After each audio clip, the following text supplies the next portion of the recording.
Hello and welcome back to Vacation Rental Blueprint. We are coming at you today with episode 106. As always, I'm Tim, joined by my co-host TC. TC, how's it going? Going great. Greetings, everybody. Got a great episode today. Big episode today, and I think that we've it's a big episode for a few reasons. One, we're excited that we've got our first sponsor for our podcast, and I think we couldn't have sheer dumb lucked it better in terms of what we're talking today, and then our sponsor being Cleaning B&B. Check them out at cleaningbnb.com. They are focused on owners focused on self-managing with great cleaning companies. And then also they're focused on sourcing great cleaning companies and also providing a guide for new cleaning companies to be successful. So Cleaning B&B, hopefully you can tell based on what I'm talking about that our episode today is focused on cleaning, but very excited to have our first sponsor for the podcast. So cleaning. TC, you and I have traveled around the country. I mean, before we became vacation rental owners and operators of these amazing businesses, we traveled around the country. I think last time I checked, I've stayed at a vacation rental or short term rental in 35 states. You are probably closer to 50 than that, but we've definitely done our research and stayed in our share of amazing rentals, and then amazing rentals that were unfortunately dirty. And I think that we've probably got a whole episode if we were to just sit around a campfire telling stories about those experiences. But it's really something that in our experience as users of these platforms, and then now also as owners and operators of these vacation rental businesses, we spend a lot of time focused on cleaning.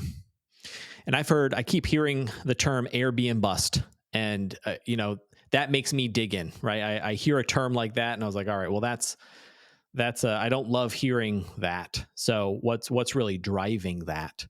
And what I'm hearing and what I'm learning is that as hotels, and as we've talked about in previous episodes, our competition is of course other vacation rental owners, but it's also mainly hotels.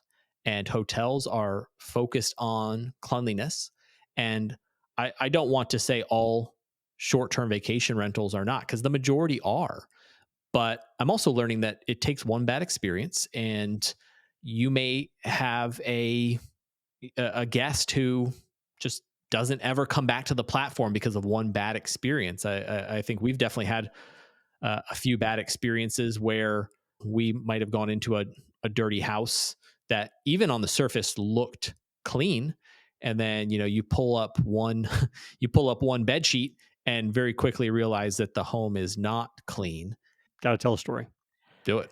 Checked into a home, had most of the family with us, and the house wasn't very clean, but we were doing our best to, get it tidied up so that we could enjoy it. But that night, got into bed, and I made the mistake of getting into the bed in a dark room because I was sleeping with a couple of the grandkids. They were in their bed. I was jumping into my bunk bed. Lights were out. And the next morning, I woke up and I had sticky stuff all over me. Those sheets were not only filthy, but that led to several illnesses over the next 2 days. And that episode, along with other experiences, I firmly believe, beyond a shadow of a doubt, that cleaning is the cornerstone of the short term rental business. It's something that is going to make or break the experience and the business of a short term rental owner. And I think we're going to prove that out in our conversation today. Right. And I mean, so much of what we do running a vacation rental business is building a great reputation. And it's building a reputation, and it's about, what do you want your reputation to be? It only takes one bad visit or one bad stay in terms of cleanliness to essentially ruin your reputation, because a guest who doesn't have a great experience is going to tell more people than a guest who has a great experience. And if I'm meeting up with some buddies and I need something to talk about, and I'm going to start talking about a dirty vacation rental that I stayed at this last weekend, I guarantee they're all going to want to know where it was, what it was, and they're going to make sure that they don't go back, even if it was an anomaly for that one vacation rental and that one cleaning company was cleaning it. It can destroy your reputation, and also a good reminder that every guest that checks out of your vacation rental is going to give you a rating coming out of that stay, and that rating is going to be largely based on cleanliness of the space and the first impression they have when walking into your vacation rental. Yeah, one thing we know is that guests are fairly forgiving about a lot of things, but not cleanliness. Right. Cleanliness will drive the review you get and your reputation. And I think, as you said, Tim, the reputation leads to repeat business. And that repeat business means you can generate rental revenue outside the platform and put more money in your bank account. So, your reputation, your referrals, your 5-star ratings or lack thereof on the platforms, it's also going to protect the industry. And that's something I think we have to be more mindful of today than ever. As you pointed out, hotels are getting more attention now than they were during the COVID era because they're stepping up their game. They're stepping up their game. And if we don't do the same, then the short term rental industry is going to start to get somewhat of a black eye. Looking at it from a hotel perspective, the number one kind of key principle that hotels focus on is ultimately going to boil down to safety. Their job one is safety. Safety, which leads to cleanliness and sanitation as a main driver of that safety of their guests. And if you're competing with an industry of hotels that is focused on safety, sanitation, cleanliness, and you are not, it's such an impact and a differentiator in the wrong way. It's that negative, a little bit dirty when compared to a very clean hotel is very dirty.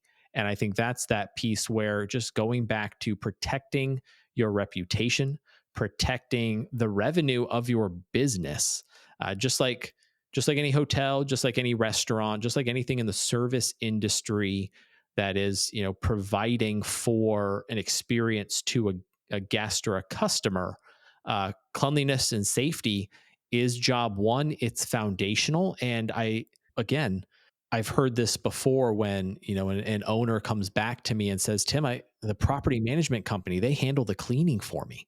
This is the property manager's fault. It's like, well, okay, that there's some responsibility there, but you're the owner. You are the owner of a business, and you need to understand that it's your job to select the partners and select the service providers that you are going to do business with in this industry. And TC, as you and I know, this is not a decision that you want to be awarding to a low cost provider in the cleaning space.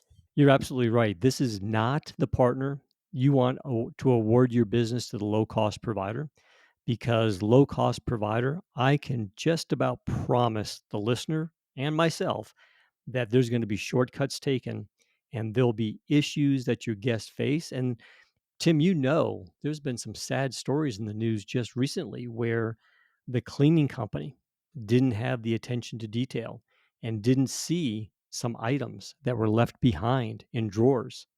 And if a child, if the wrong person finds that, that can just lead to a huge legal issue. We had a personal experience in our rental home before we found cleaning B&B. We had an issue where the cleaning company left an edible under the bed. Well, if we didn't go in there ourselves and find that, that could have been found by a child. And that's what I would encourage all owners to be thinking of is cleaning of the home and the attention to detail that requires is not something you look for the lowest cost. You need to look for the best service and the best outcome to protect the value of your business, your asset, your rental stream. The other reminder too is, cleaning is, that expense is something that you have the opportunity to pass on that expense to your renters, right? To the guests staying at your home. You have that opportunity to pass that expense on. And there is a mindset of some owners that think that that's a revenue stream for them. That's a way for them to make money because, hey, if I'm going to charge this much for cleaning the house, oh well, I'm going to only pay the cleaning company this much because I went with a low cost provider. And look at that, I'm making a profit off this cleaning fee, and that is truly not the intent of the fee, and then also uh, of the responsibility you have as an owner to manage your expenses correctly. If you need to draw revenue from a cleaning fee, I would I would advocate heavily that you go back to your business plan and your financial model and find other ways to drive revenue within your business than shortchanging the safety and the security and the cleanliness and the sanitation of your investment.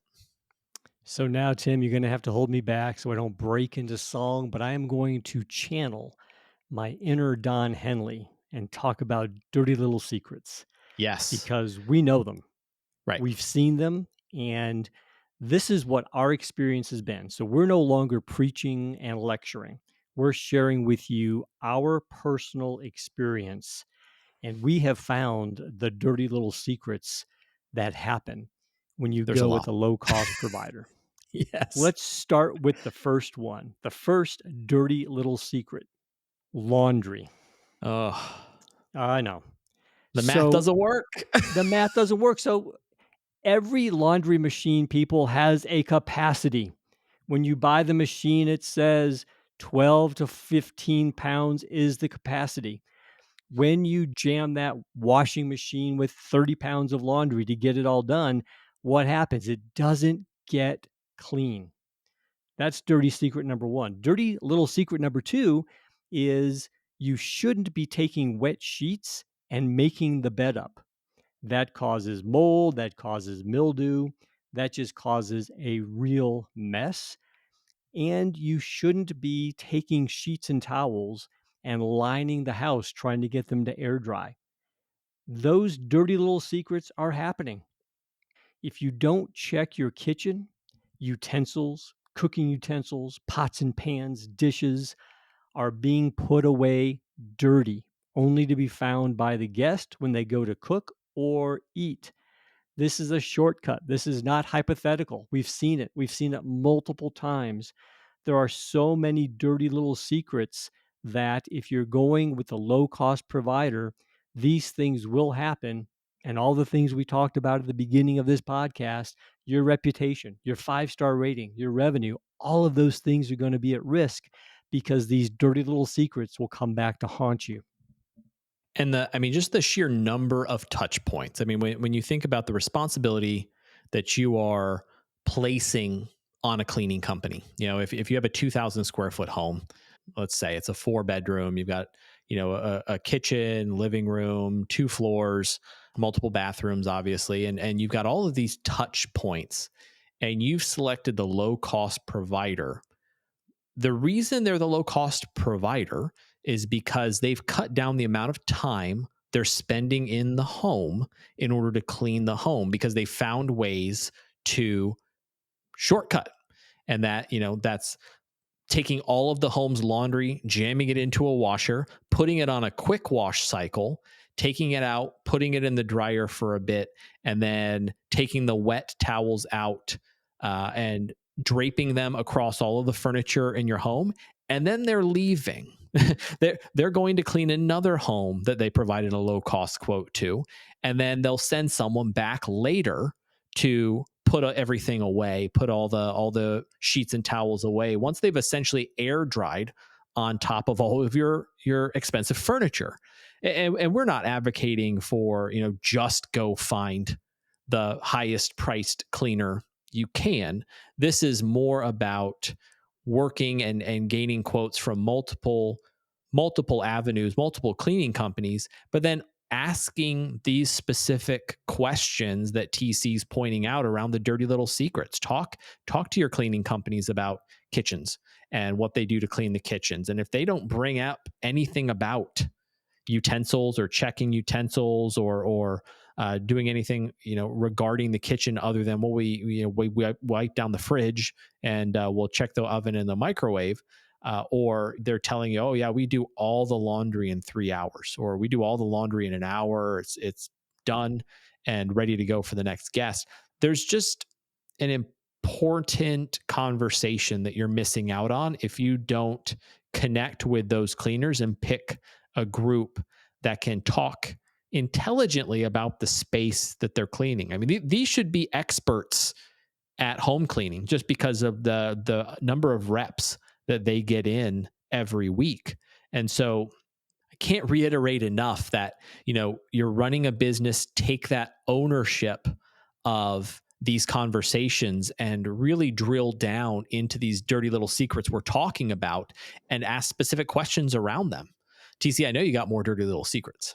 There's plenty of dirty little secrets, but here's the real kicker. I'm going to be the master of cliches today. You can't cheat time. You can't cheat time. You just can't. So let me what do I mean by that? So let's say that you've got a 5 bedroom, 5 bath home. That's a pretty standard size for a nice vacation rental home.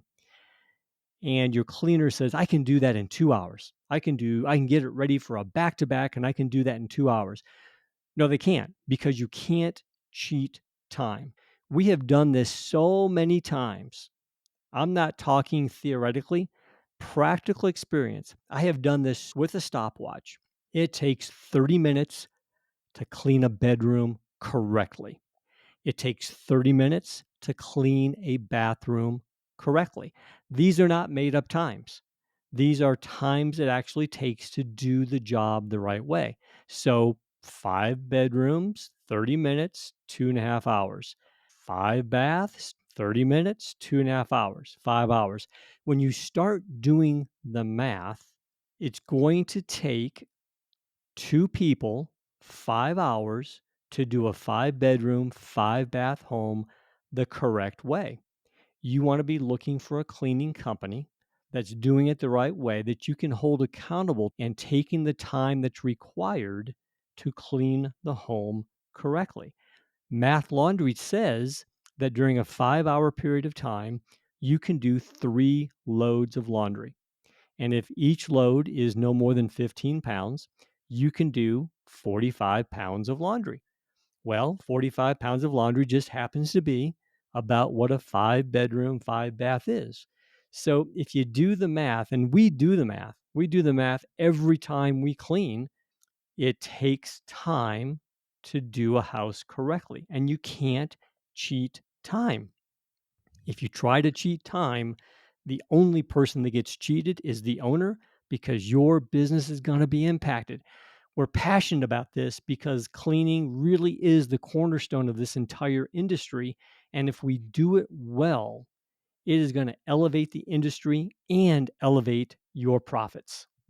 And I think when I hear you can't cheat time, I think also of the aspect of compounding. And we've experienced this before where we have, a guest check in, and I have a little bit of a larger vacation rental, and it's only four people checking in, and they're in the house for 4 nights, but it's four people, it's a larger home, so they're not using all the bedrooms. And so they check out, and the post checkout inspector follows up with me and says, hey, Tim, this was a good stay, no damages to speak of.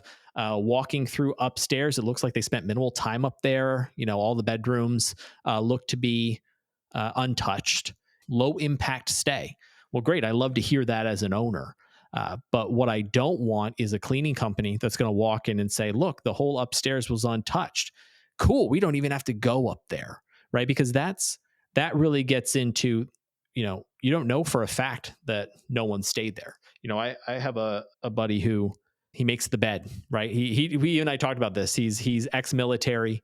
Even when he stays in a hotel, he makes the bed, and he makes a good, like he makes it tight, right? He knows how to make a bed really well. And so he checks out of a hotel room.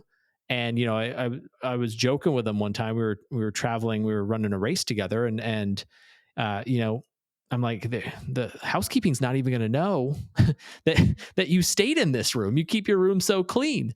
And then I was just thinking, I wonder if housekeeping look at that and go, hey, look, I don't have to clean that room. But the reality was, there was a human being sleeping in that bed for 3 nights.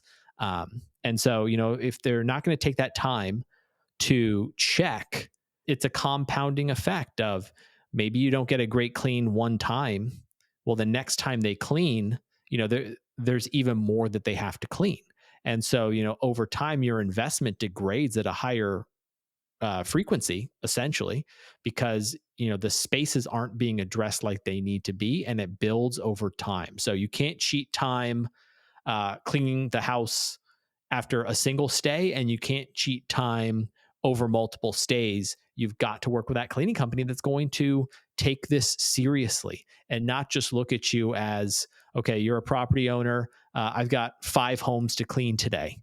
Well, as TC mentioned on the math, I don't think there's enough hours in the day to do that. So there's definitely the time component that you really want to push back on your cleaning company around. How much time are they going to spend in your house? And I've mentioned this in past episodes. Property management companies, cleaning companies, the vast majority of them build a sales model that accepts a high rate of churn. And what that means is they know that they're going to promise everything under the sun to an owner, and they're gonna say, yeah, we'll do this, yeah, we'll do that, yeah, we'll do this, yeah, we'll do that. And they know that, okay, well, if we lose them in 3 or 4 months, that's okay, because I brought in 10 more accounts for every one I lose. And so this is still a profitable business model for me. And I think in TC, I know you agree with me, but this the wrong way to look at this space if you're a cleaning business. And one of the reasons we're so excited to be working with Cleaning B&B is we know they take this very seriously, and they understand clearly that they're not going to cheat time. They're not going to be able to clean a 5-bedroom house in 2 hours. And so I think that's very important to point out, but it's also very important to acknowledge that you got to do your homework. Just because we're saying, oh, we appreciate Cleaning B&B and what they're doing in the space, find out for yourself. Reach out to them, schedule a call. Let's give you the opportunity to talk and ask these same questions to a wide variety of cleaning companies and come away with, what is the right fit for you and a match to your business and your business needs. Yeah, I got another one for you. The Fab Five. You ready? Fab Five. Yep. So, Fab Five, most owners have a check out time of 10 o'clock in the morning and a check in time of 4 o'clock in the afternoon. And we know that most guests don't check out right at 10, so it tends to run a little bit longer, closer to 10:30. And you want to make sure the house is ready for that 4 o'clock check in if you're doing a back to back. So you have 5 hours. A cleaning company has 5 hours, the Fab Five, to get that house looking great. A house can be turned around in 5 hours. It can be, but there is math that has to be done. Every house is going to take a certain amount of time so that during that Fab Five, you're getting it ready for the next guest. Every house is going to have a requirement that a house takes to get clean. The cleaning company then needs to provide the number of cleaners that can get it done during the Fab Five. So, as an example, our 9-bedroom home, we know it takes 12 hours of cleaning to get it done. Well, if I've got the Fab Five to get it done within, that means I've got to have 3 cleaners in the house deployed throughout the house correctly to get it ready for that 4 o'clock check in. It's very doable. But as owners, we've got to make sure the cleaning companies we partner with are committing the number of cleaners and the number of hours required and not engaging in the dirty little secrets that we talked about earlier. Man, I am the master of cliches today. Dirty little secrets, channeling a little Don Henley. You can't cheat time. And now I've got the Fab Five. I'm on a roll. You're going to have an album when this is all over. So I mean, and you mentioned the checkout time. I had an experience recently where my cleaning company showed up to the house, and I've actually experienced this too as a guest at a vacation rental, where the cleaning company showed up at the house before I was gone.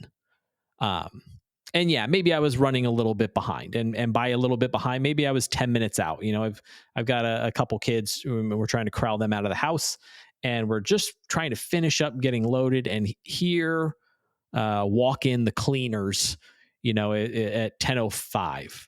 Is there anything? I mean, what do you recommend here in terms of setting those expectations with cleaning companies that they're maybe they know they can't cheat time and they got to get into that house and they got to get to work. What's a good buffer or recommendation you have around setting that expectation with a cleaning company at checkout time?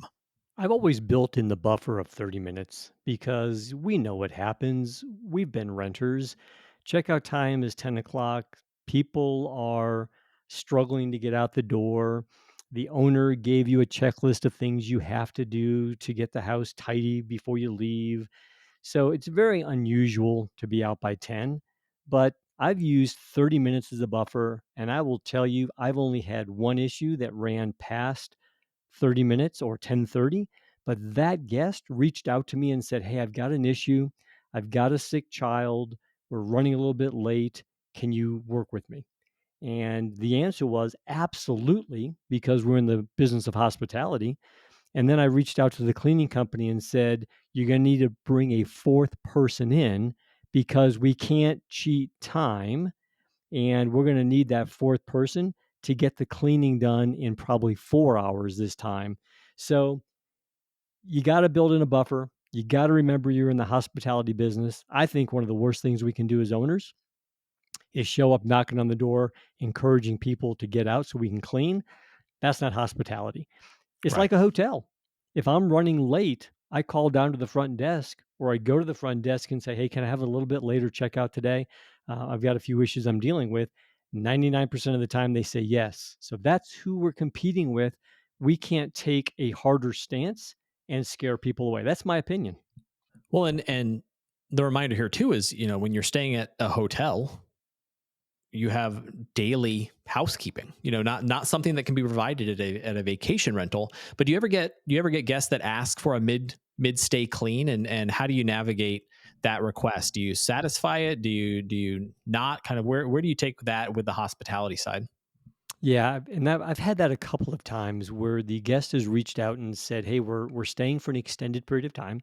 We're going to be in your home for 10 to 14 days." That tends to be when I get the request. "Could you send the cleaning team in about the halfway point just to bring in fresh sheets, fresh towels, do some tidying up, maybe address the kitchen and the bathrooms?" And the answer is absolutely yes. I have a separate agreement because it's important that we have the guests sign the agreement as far as what's required of them. Right. You don't have to be in the home, but there are certain things they've got to follow. And then we send that cleaning team in, and they do a great job. We define for that cleaning team what we want done for that mid-stay cleaning, but it can be a really nice little perk that you offer the guest. And I tend to not charge the guest for that because Okay. if they're staying for 10 to 14 days, I'm already generating a nice rental revenue. And I don't mind throwing in that bit of a perk of that mid-stay cleaning. I think that's the least I could do, and it builds goodwill for possibly a repeat business down the road or a nice referral.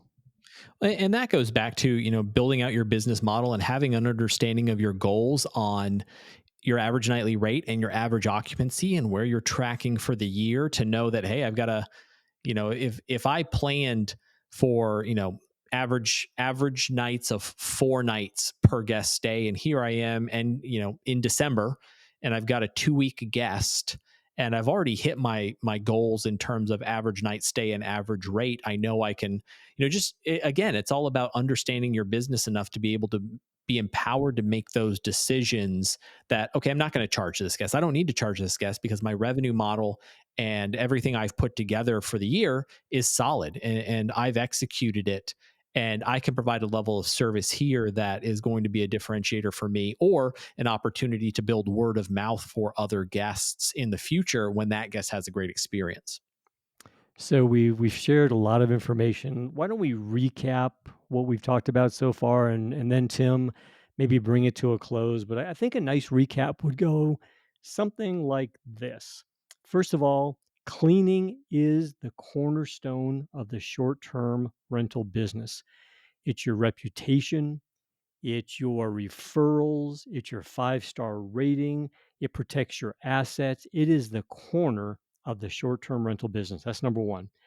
Number two, because it's so important, we would encourage you, don't award your business to the low cost provider, because if you do, and this has been my personal experience, this is not me being preachy again, but my personal experience is when I shortchange this, then I am going to fall victim to the dirty little secrets and the cheating of time, or the attempt to cheat time, because we know we can't cheat time. So you want to avoid those dirty little secrets. You want to make sure that the house is being cleaned the appropriate amount of time, appropriate number of cleaners. That means you've got to do your homework. We've got to do our homework as owners and find that cleaning business that's going to feel the same sense of urgency that we do around the cleanliness of the space. And again, we're thrilled to have a sponsor of Cleaning B&B, because we know they believe that, and we know they have the systems in process. So I think that's a good recap. I think this is an important episode. We'll probably touch on pieces of this in the future, but man, I don't think we can overemphasize the importance of cleaning to this business.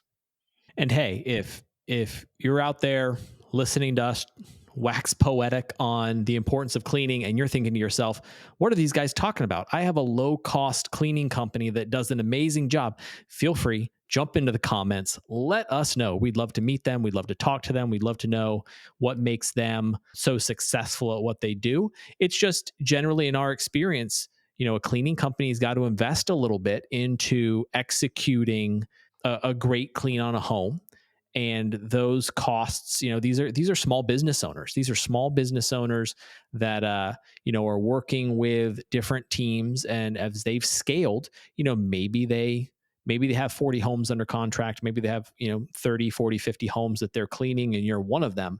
um, but I think it's important for us to understand that they're going to make mistakes at times. They might miss something here and there, but if it's a company that's built on strong processes, and they're a company that you respect and appreciate and have come to trust, they're still going to be the right company for you over time. And feel free to share in the comments. Of course, we always appreciate and love when you share this podcast with other individuals who are in the vacation rental space. And then always feel free to subscribe, like our content, and we'll just keep making it and sharing what we learn over the years, and over the future too, as this is a constantly changing environment. So, TC, as always, thanks for the time today. Thanks everyone for listening, and we'll talk to you again soon.